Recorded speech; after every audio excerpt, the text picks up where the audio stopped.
Yeah, I mean, India have got their top 5 to try and save this game. And then after that, you don't know how much you can get from Rishabh Pant. There's very little you can get from Ravindra Jadeja. In the time that was available, Cameron Green used the advantage to stroke some runs for himself. 84. Hit some big shots at the end when it was clear that the declaration was round the corner, and so just defending was no longer needed. Get as many as you can quickly, and he hit the big ones down the ground. He's a big fellow. First got his half century, then hit 3 or 4 sixes thereafter. So he finished 84. You can see those big hits down to long on, 3 of those. But that's done now. He'll be closing at gully, hoping to catch a few. Let's take you through it then to our first set of commentators for this session, Nick Knight and Ajit Agarkar.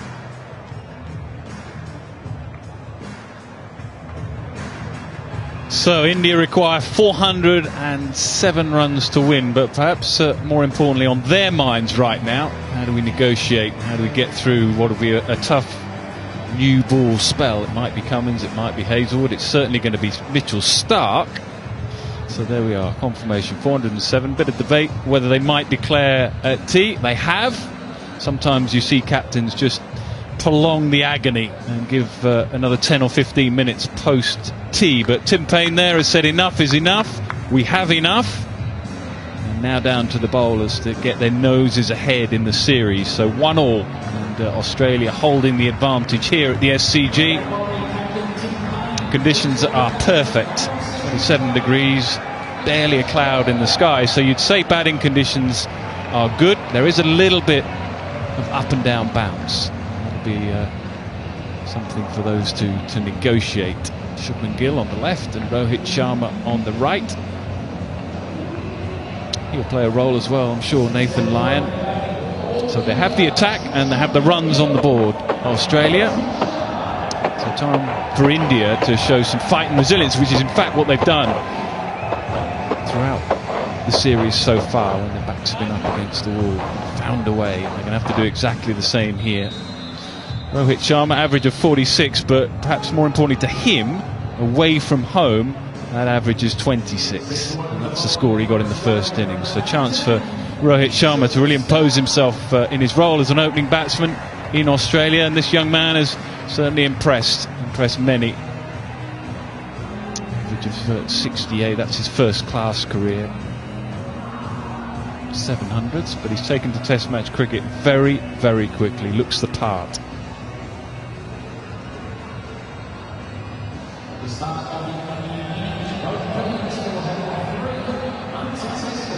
So Shubman Gill just getting himself organised. He didn't have to wait much longer after the tea break. So Mitchell Starc then, as it has been throughout the series, swinging the ball back in if he can to the right-handers.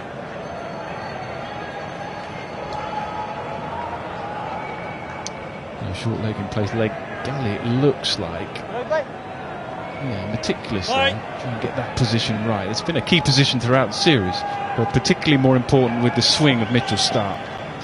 So pressure on India's top order.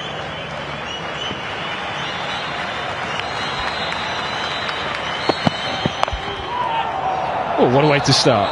Just picked up off a length. Is it morning? Is it afternoon? Anyway, morning or afternoon to you, Ajit? Good morning in Mumbai, I think. It's probably afternoon in Australia, Sydney. That's the one thing you'll get from these two, though.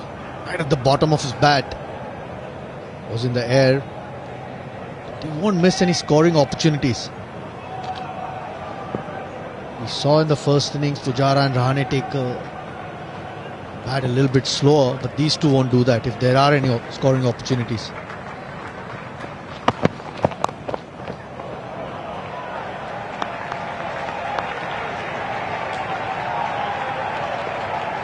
Does play the short ball well. Don't think Mitch Starc would be too disappointed with those two shots, especially when the ball's new and hard and a little bit of uneven bounce.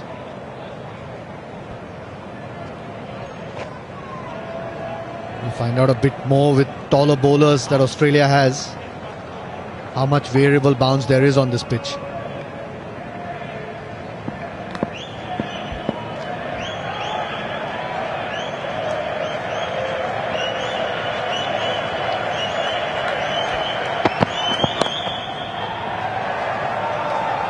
quite got it right yet, has he? Just a little short. I'm sure he's thinking about swinging it back in if he can to the right-handers.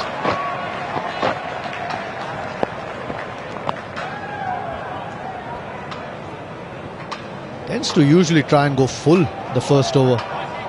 See if they swing. So far all three have been rolled into the pitch a little bit. The line's been a bit leg side-ish.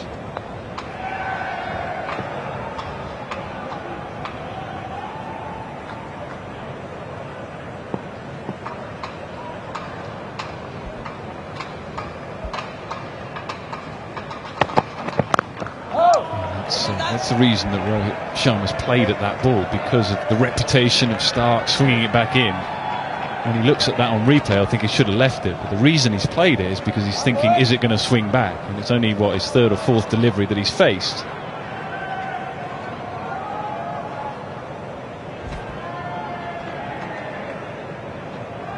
It's pretty much what you're going through. As a top order player, in this instance, right-hander against Mitchell Stark, keep that front pad out of the way. You know what he's trying to do.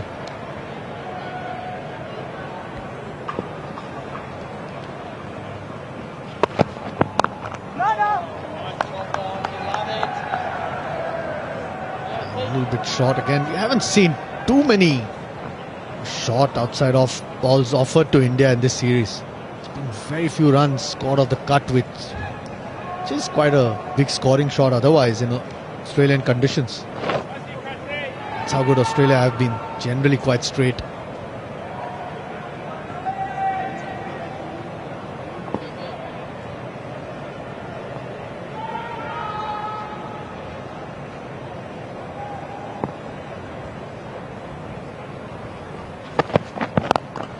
That's it, right.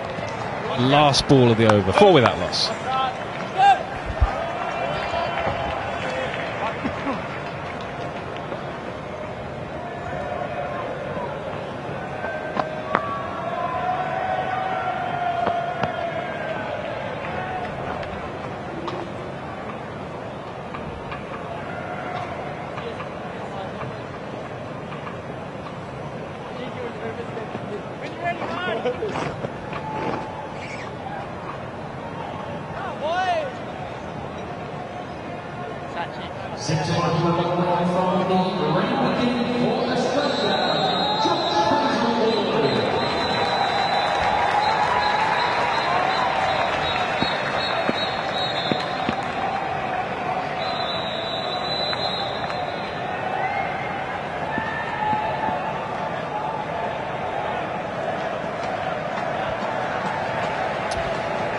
Josh Hazlewood with the new ball. What about the new ball? Who picks the new ball, and why would you pick a certain ball? Because you'd have, what, an option of how many? 5 or 6? Sometimes you go through a couple of boxes if you can't find the right one. I think generally there are always 1 or 2 designated guys, and not necessarily the fast bowlers all the time. With the Indian team, I remember Harbhajan Singh used to be one of the guys who used to have a look. Sachin used to get involved. One thing you certainly look for is the balance.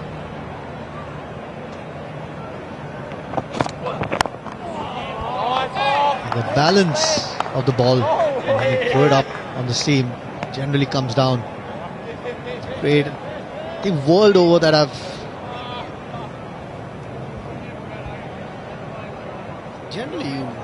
Generally you try and sort of toss the ball up, and if it comes down straight on the seam, you know the balance is quite good. Most Kookaburra balls generally have good balance. I think a lot of bowlers world over, generally that I have spoken to, prefer a ball that's slightly darker in color.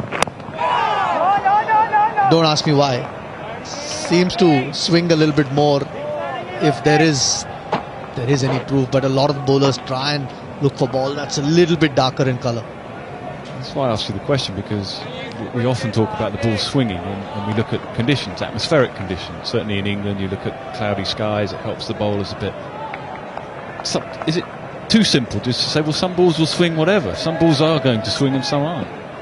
And I'm sure the atmospheric conditions do matter, but the ball, the way it sometimes feels in your hand, the way it comes out of your hand has a big say in what it does.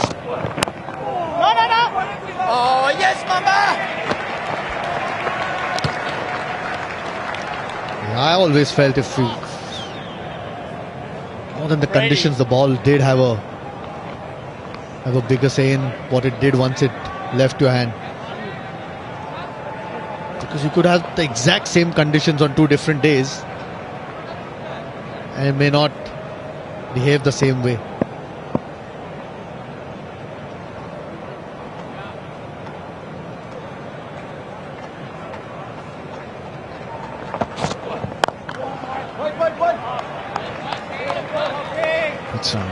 Good signs for Shubman Gill.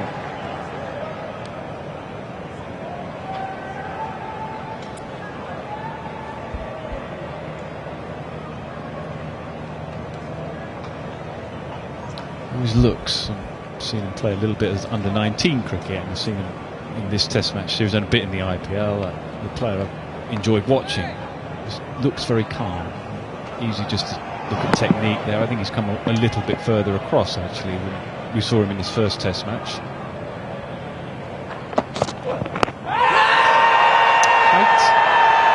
Height's a problem there. Yeah, Josh Hazlewood thinks the same. Beautiful set. Ball out.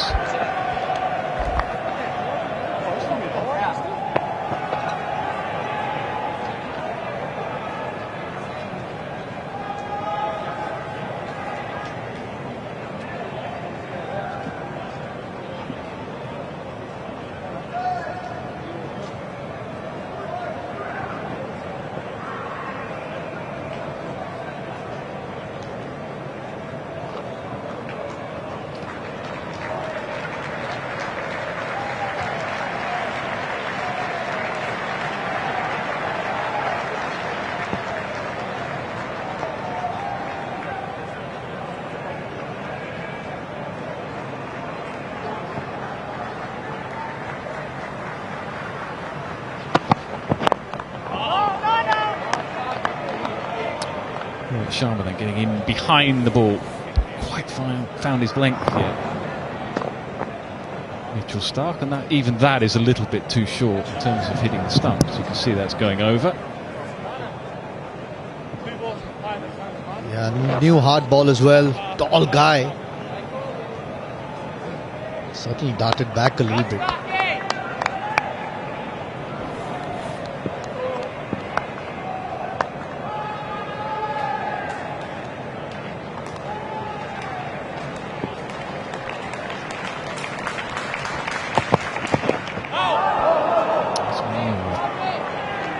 That would be height. Probably touch outside leg stump as well. You can see the pace is up. It's well over 90 miles. Both these balls. It's late on it, Rohit. Tough being an opener, isn't it? That was the easiest job, Nick.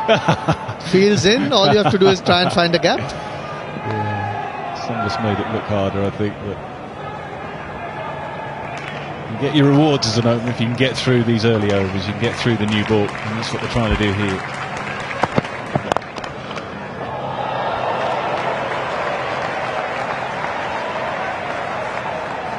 You were talking just before we went on the show at tea time that you didn't mind even if you had to come out for 10 minutes. Look at the averages. The 4th innings for India. Ajinkya Rahane averages 36. Rishabh Pant, small sample size there. Not a lot to show off. That'd probably be the case with a lot of the batsmen around the world. It's tough to bat in the 4th innings.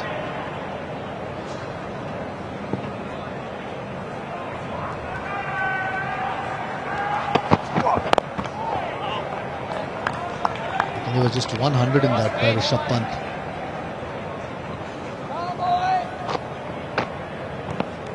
Yeah, conditions, deterioration in the pitch, all those sorts of factors come into it, don't they? But as a batsman, you pride yourself really on your first innings scores, because first innings scores are what sets the game up, gets your team ahead of the opposition. If you're scoring heavily, we did those numbers on Steve Smith, averages 100 I think in the first innings and 40 in the second, something like that.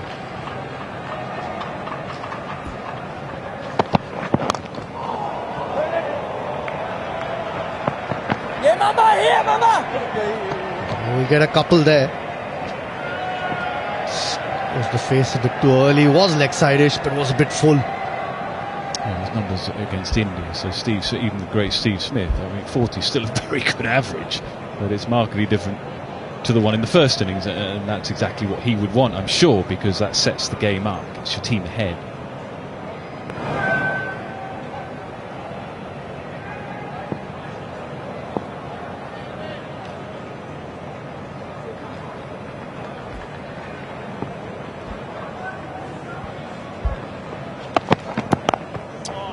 Nicely played, good fielding, good cricket all round. 6 without loss.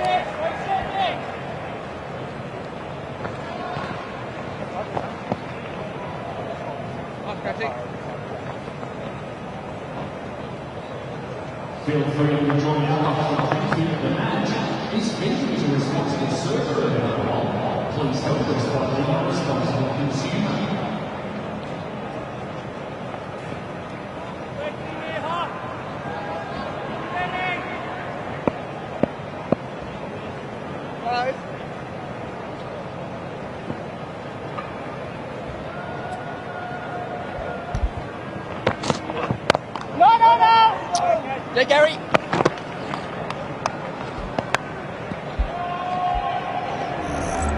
Century, first innings, made a good contribution in his debut Test match in Melbourne. That was one of his signature shots, back foot, strong there on the pull, a bit of invention as well. But he just looks very comfortable in Test match cricket, albeit just a couple of games. Challenge, I think, for him more so would be the line outside off stump, and I said I think he's just come across a little bit further.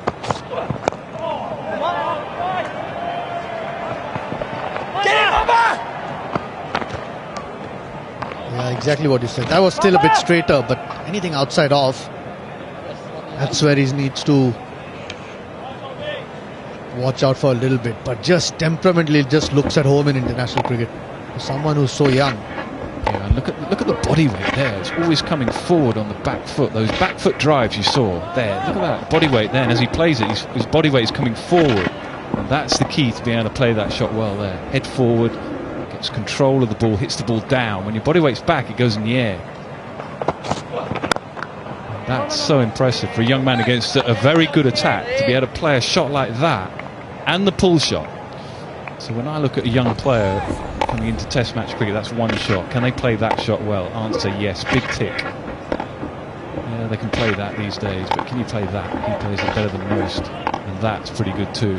So he's got a good back foot game that will stand up against the taller, faster bowlers in Test cricket. Looks like he might be getting a bit of a testing here. This might be the double bluff, but it might be the short ball coming. So man in the deep now on the deep square. And then this pitch, Australia has done a bit of that. Quite hard with the short balls.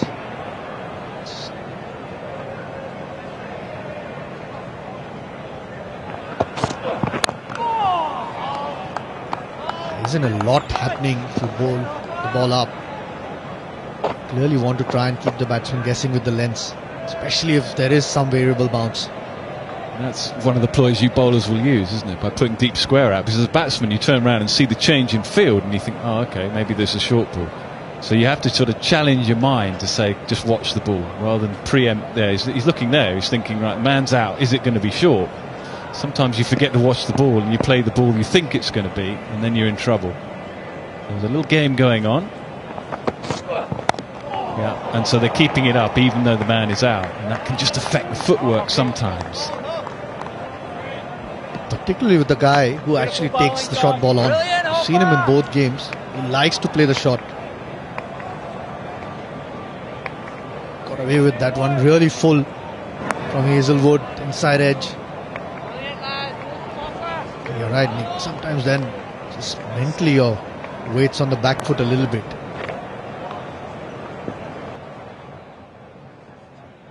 But we've seen Australia use the short ball a lot more in this test than they have in this series.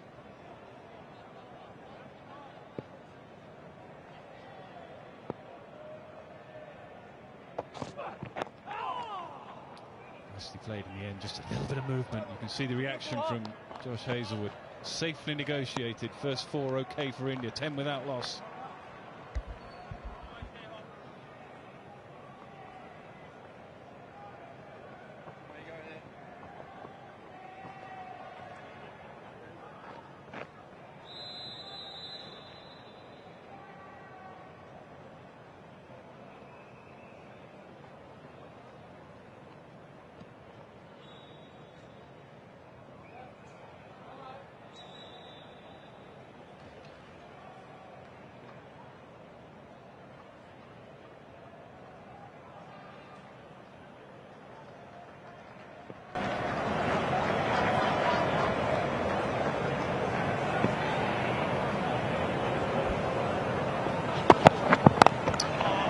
Nicely played, nicely controlled in the end. A little bit away from his body, but didn't push too hard. Gets the boundary.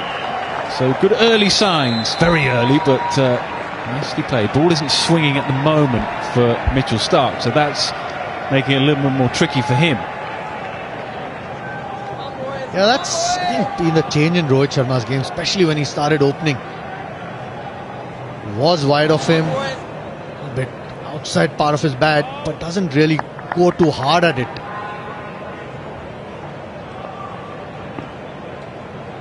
This is not a pitch where there's a lot of pace and bounce.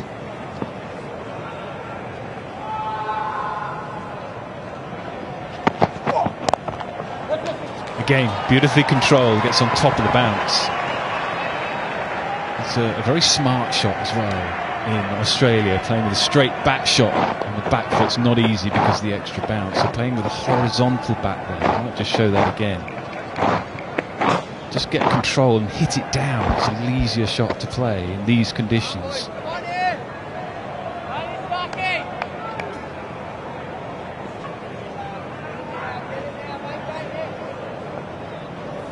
It's easy sometimes, or easier, to play that with a vertical bat, bring gully in, cover third slip, but actually when you play it with a horizontal bat, you can get on top of the bounce.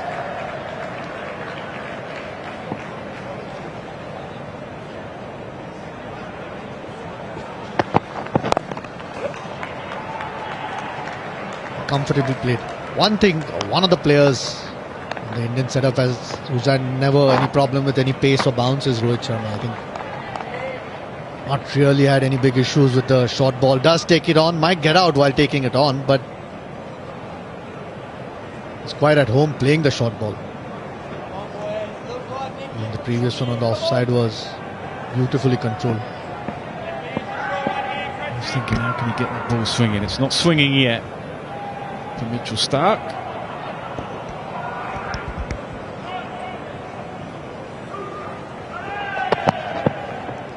Just across the right-hander.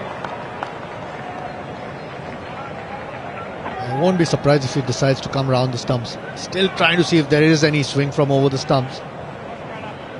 We saw it in the first innings as well. Didn't bowl a long first spell, just bowled 3 overs in that first innings.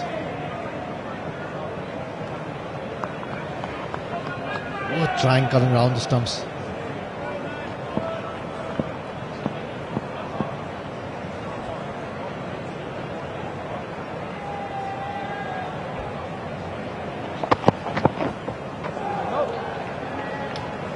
I'd say just looking at it live, I think he's definitely coming across a bit further than he was in the first Test match. Maybe that's because he feels he's perhaps playing a little bit too far leg side of the ball. We all picked that up, I think, in Melbourne. Very quickly, these guys, the analysts and high-class bowlers, pick up areas of potential weakness. It's far too early to say that as an absolute certainty, but we shall see.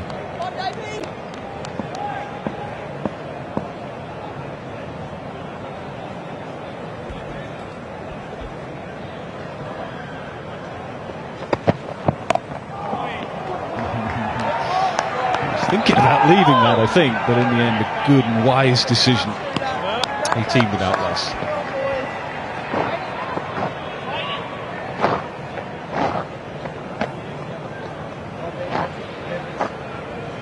Tricky couple. Stay safe to avoid cams and walk to Central Station via Albert, Tiddy and Bridge, where Master this ball is mandatory and maintain physical distancing on the board and while waiting to ball. We hope you enjoy the day. Please go home safely.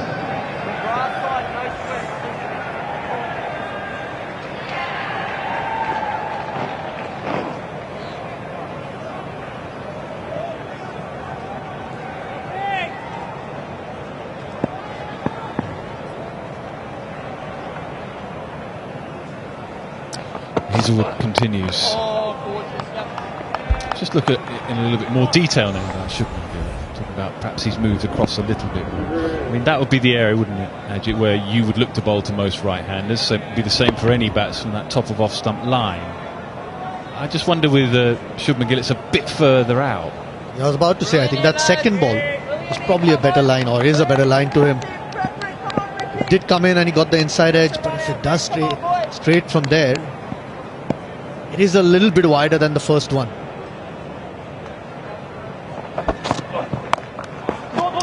Plays that with some ease. It's the top of the bounce. I don't think he has too many issues there with the short ball though. Seems to have a lot more time to play them. That's what you're saying. I mean, that's a little bit wider. Yes, it's come in and it's got an inside edge. If it goes away from there, as a bowler, you'd always feel you've got a chance.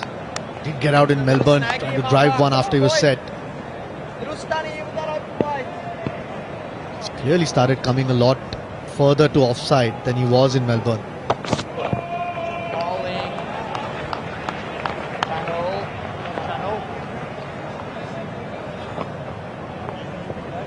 Yeah, I'd definitely say he's gone a bit further across. We talked a lot in Melbourne about staying leg side of the ball. It's not so obvious now. You see that back foot trigger, they're almost on off stump. We can barely see off stump now. I would say in Melbourne, just look at the hands there. That's something he'll just have to keep an eye on, I think. Inside edge onto the stumps, played on a little bit and playing away from your body, and that pretty much what we see in that replay. But you're talking about very small areas that he will improve and develop as the challenges develop, as he gets new challenges to get on top of. But he's got a great start. Yeah, as a bowler, I mean, that's earlier on in the innings at least. You want to target Gill there though. Like you said, he's learned so quickly. You can already see it in these two tests. There you probably would have seen what, middle stump, perhaps definitely off stump.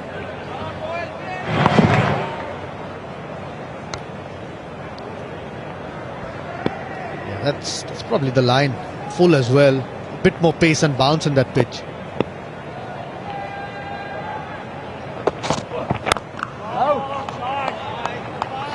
Lovely.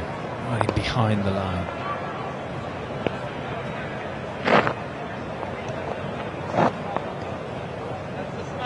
I haven't seen any sort of movement with this ball. It is the fourth day.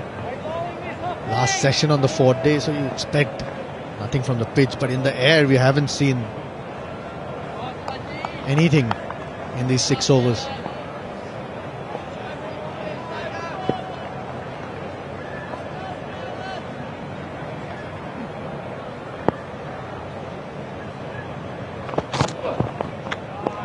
Tempter, 19 without loss. Well, how big?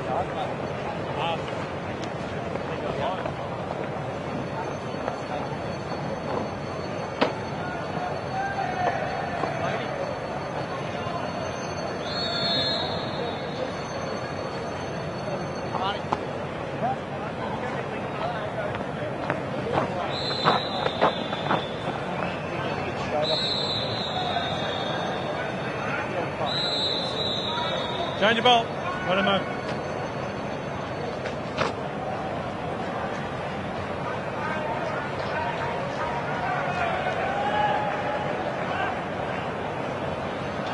Change your ball for Australia. Paddington in. Coming to bowl.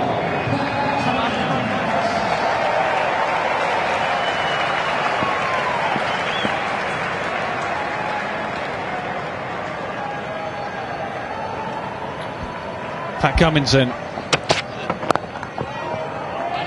Nice problem to have, isn't it? Who's going to open the bowling? Mitch Starc hasn't just quite got the movement in the air, no swing, so just a handful of overs for him. All over to the number one bowler in the world. See if you can get the ball moving. Yeah, must be tough as a captain. Get the number one bowler in the world first change. I think it's been a bit of a pattern. As soon as it doesn't swing much for Mitch Starc earlier on, it's a good move as well. This is a form bowler.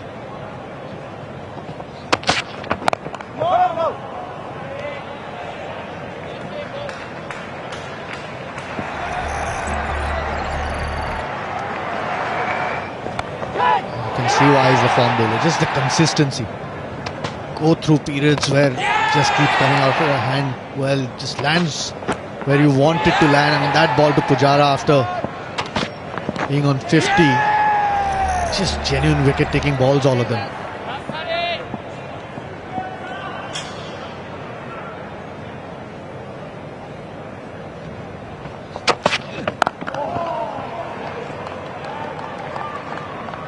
Like I said, a lot of the bowlers go through patches where they have these periods where they can land the ball where they want. The really good ones do it over a long period of time consistently, and Cummins is one of those. You can see those wickets, he's just kept working at the Indian batsman. Lots of nicks.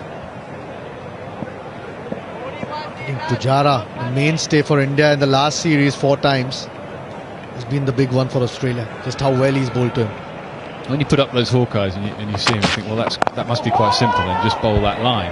But what the Hawkeyes and the beehives that we show don't show, is the balls that are bowled either side and the spells that are bowled that create the pressure. And eventually, if you bowl enough balls in that area, you'll get all that line on that top of off stump. So it's the consistency with which he bowls that line. And there'll be a number of other balls in that area that won't have got a wicket, but he bowls enough, more than most, and eventually persistence pays off. It's an incredible beehive. Just so consistent. Even this over you can see. Sure, what a shot. What a shot. Worth replaying that many, many times. That is a fantastic cricket shot. We saw it before. You said it before as well, Nick. Doesn't have any problem. That's the shot you look for in a young batsman, particularly against a good bowler. Pitches where it bounces a bit more. Just so much time. Yes, it's a slowish pitch, but the timing with that.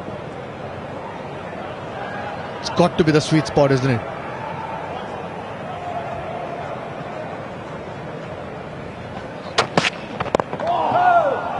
Does well. Might have stayed down a little bit, that one. 23 without loss.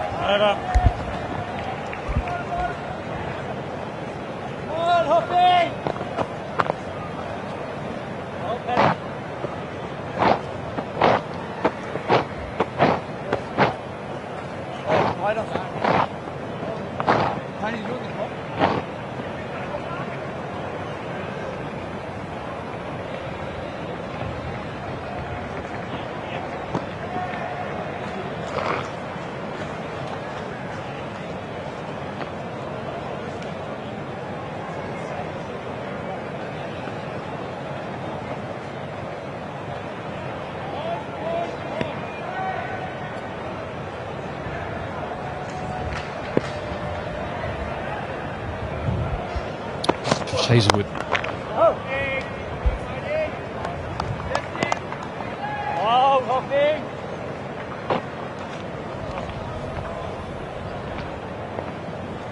No surprise there. Pat Cummins on top there. Ashwin's bowled well in this series.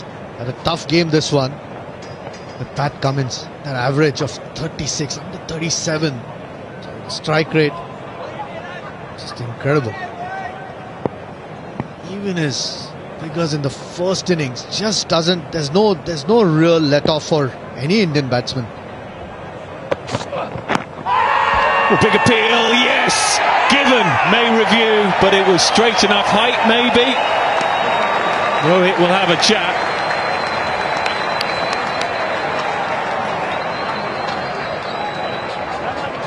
They've gone for the review.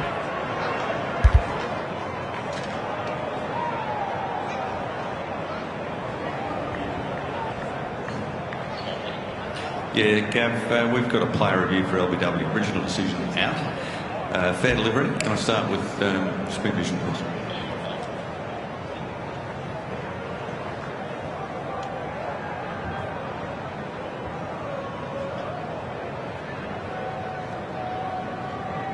Thank you. Looks to be bat space between bat and ball. Can I have a look at hotspot leg side? Thanks, Bill. Yeah, I've got no mark appearing on bat. RTS to confirm no bat, please.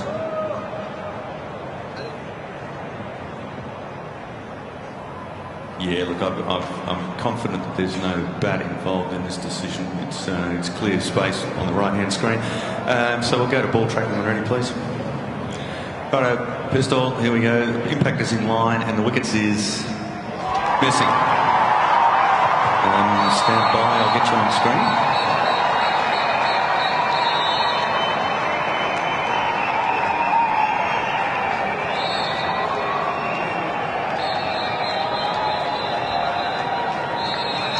Good review.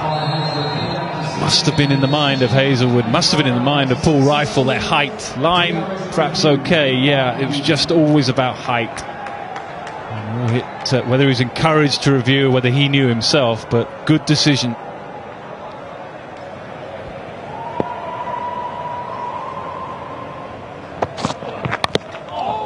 Gets lucky there too, didn't know too much about it.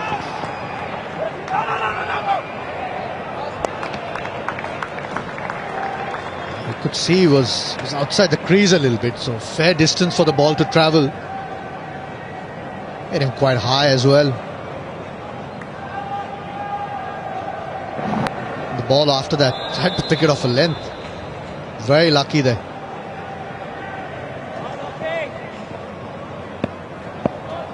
Did look confident when he took the review, and the ball after the close call. More movement. An appeal from Josh Hazelwood. This time the finger stays down from Paul Rifle. Will there be another review? Down to you, captain.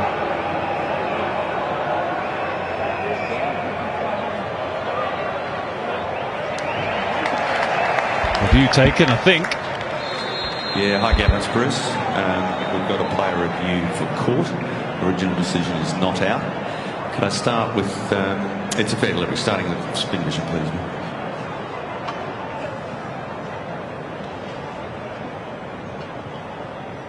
Yeah, it looks like clear space, looks like two pads making noise. Can I go to leg side hotspot, please?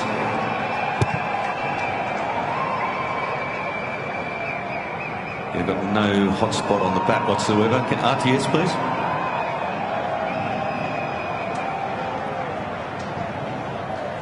Yeah, it's ball's impacting pad. There's clear gap on the right-hand screen.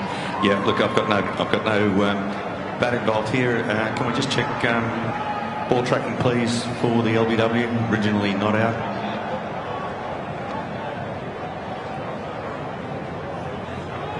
And the ball tracking is impacting line. Wickets is missing. So stand by, I'll get you on screen. Reconfirm the not out decision.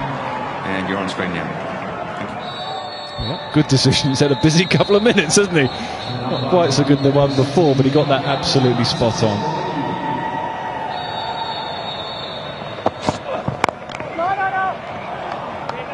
Did look relieved, Paul Rifle there. Poor review though from Australia. Well, looked like certainly beat the batsman.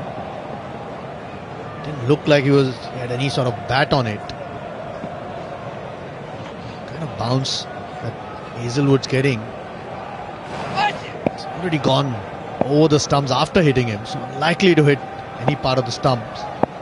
Encouraging signs though for Australia. The ball hasn't really moved off the surface or in the air, but it's just beginning to now. Goes that shot pretty well. So we're through 8 overs, 25 without loss.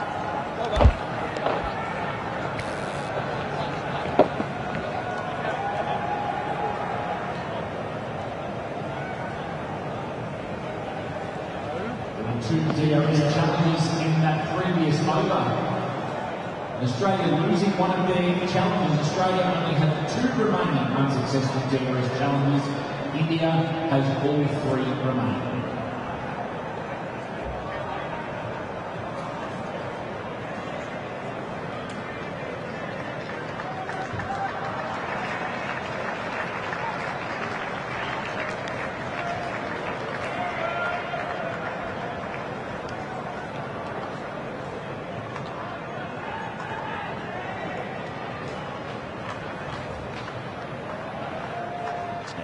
His second over.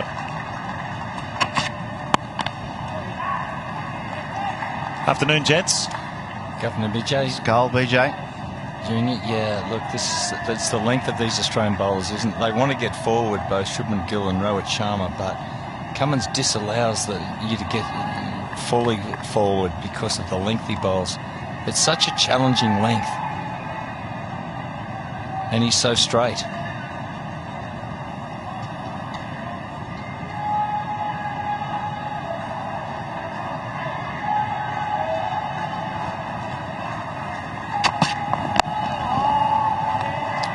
So the Indian Openers looked reasonably comfortable until that last over from Josh Hazell, where there's 2 or 3 half chances they survived the Indians, but up until then they looked reasonably solid.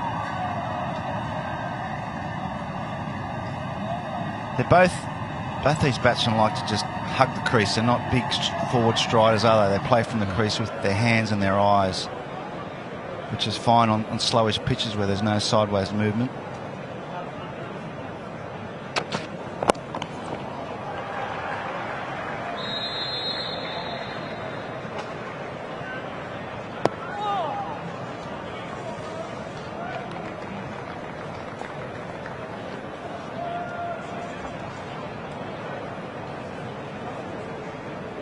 Sean Abbott in the deep there.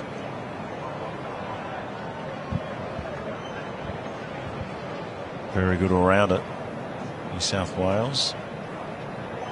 And we saw him in Australia A as well against India.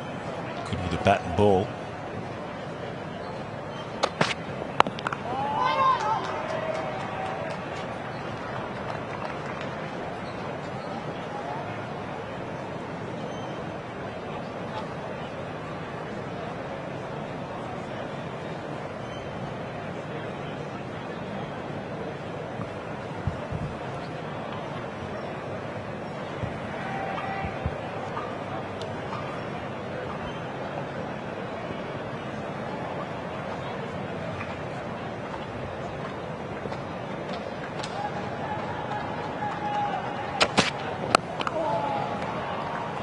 Got a little bit of shape away there in the air.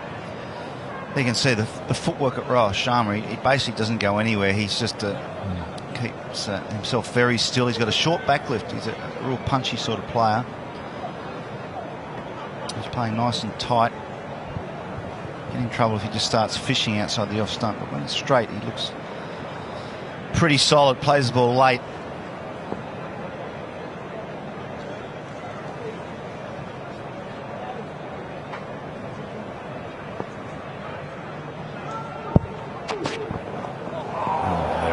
That shape you're talking about. Good over there from Pat Cummins, number 26.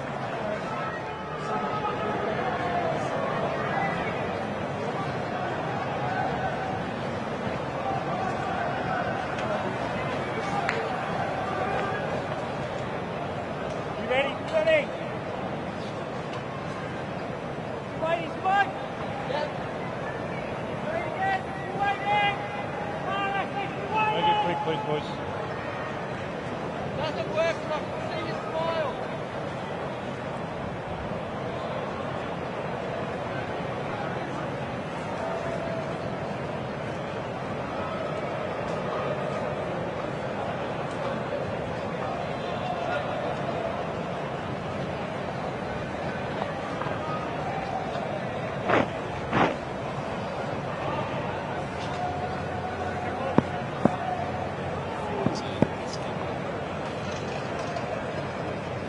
Right, Josh Hazlewood will continue.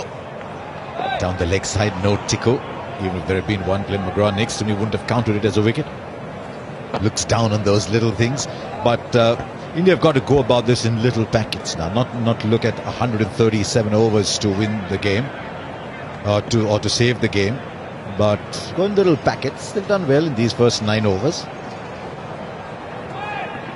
Yeah, no, I'm still happy to accept them down leg side, but no, that wasn't the way I was trying to get the wickets. But yeah, you're right. They can't look at the result or how far away. Just take each ball as it comes, each over as it comes. Work out a little.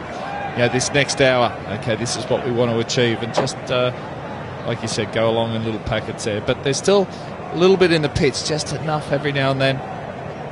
You can see there. This was Indian bowling today, and they did bowl quite full, but yet... Oh, sorry, this is Australia bowling to India. So there's only the 6 balls that would have hit the stumps. So with the extra height from these bowlers, the bounce they get. There is a little bit of variable bounce. We haven't seen too many go up and down just yet.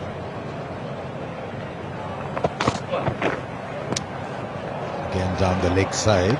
It's interesting. I once read, I seem to remember reading, I'm not sure I can recall correctly enough, but the point was very valid, that nobody ever sets out to climb Everest. They only climb the next base camp.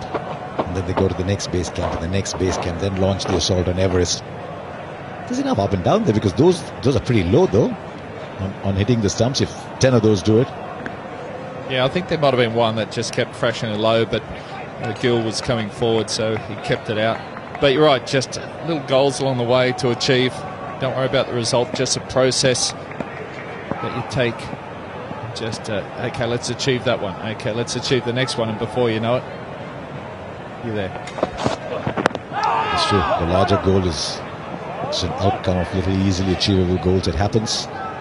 But it's a long, long way away. Still just in the 10th over. 97 tomorrow, another 30 left today. I don't know if they'll get all those in, but 30 left today after this. Yeah, it's been a couple of little close calls there. There was one LBW that was given out, which showed afterwards that it was going over. And then next ball, I think it was, the Australians appealed for inside edge, caught behind, and they went for the referral. And replays showed that it didn't get an edge on it. So it's been happening so far. And that one there, it's taken off the stumps. There's been a lot bowled at the stumps today. A lot with the leg side. The Australians have got more of an offside field here. India, for most of the day, had a strong leg side field and bowled at the stumps. So it'll be interesting to see which way the Australians go. They'll look to use this new ball. Get it to bounce a bit. The last few balls have been angling in, which is a little unusual from Hazlewood. 2 down leg side, and that one angling into leg stump.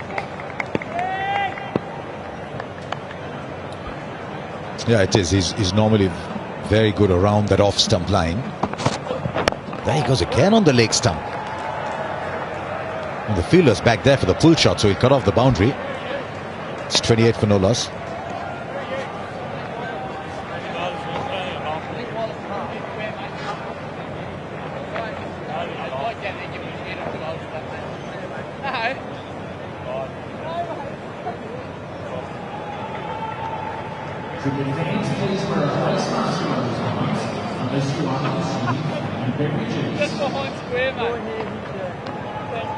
Please stay seated in your own section and row. We still have the ticket. 2 seats must be kept between groups. Ask the staff member for help if you need it.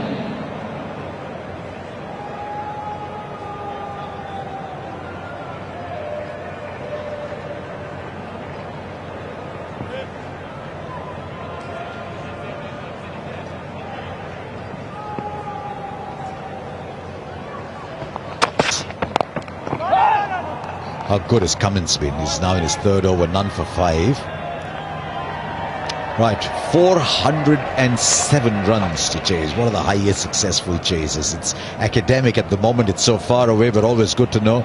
India chased 406 at Port of Spain, 76. More recently, 387. That was fantastic run chase. That was in Chennai, straight out of the ghastly Mumbai bomb blast situation. It was a very emotional test match. Tendulkar got 100 in that run chase. Sehwag had a magnificent 80 odd in no time at all. And then Yuvraj Singh was there at the end. There's a couple of good deliveries from Cummins. Yeah, so he's had a couple of play misses, Cummins, in the last few overs, but you're looking at those run chases. A couple of good ones there, isn't it? Port of Spain. It can be either a bit green or it can be very flat, that pitch. I'm just looking at 4-1-4 for 4 and 4-1-8 for 7. They're both against Australia. 2008 after you. Were you around for the 2003 Test match? That one at St John's? Unfortunately, I was. Okay, then I won't. Then I won't probe that further. 404 for 3 back in 1948. The stuff of legend.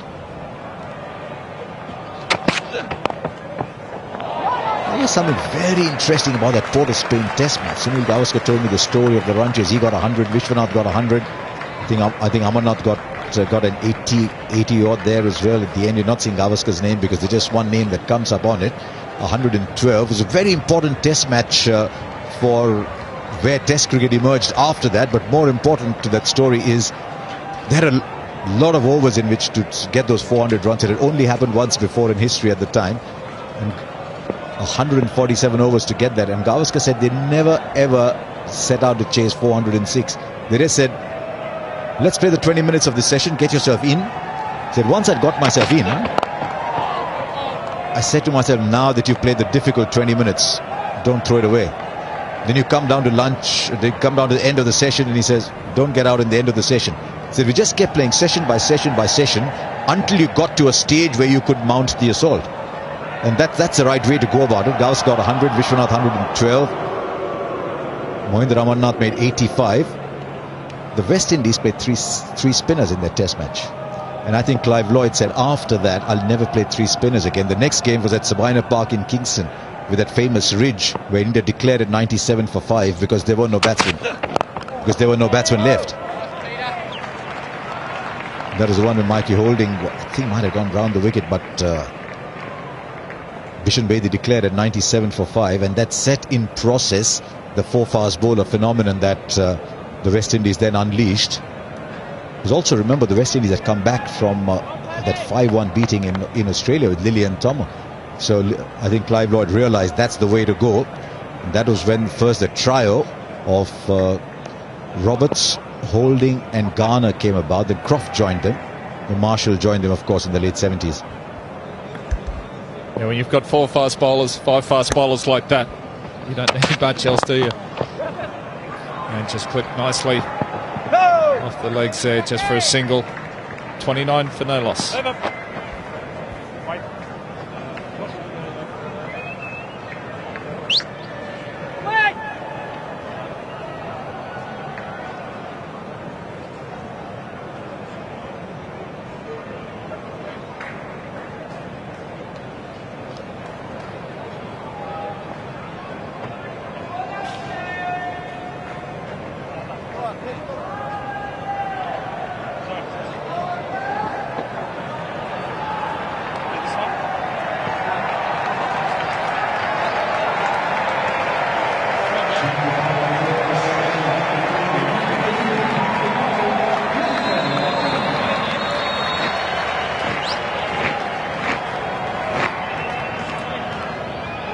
Come on, let's go!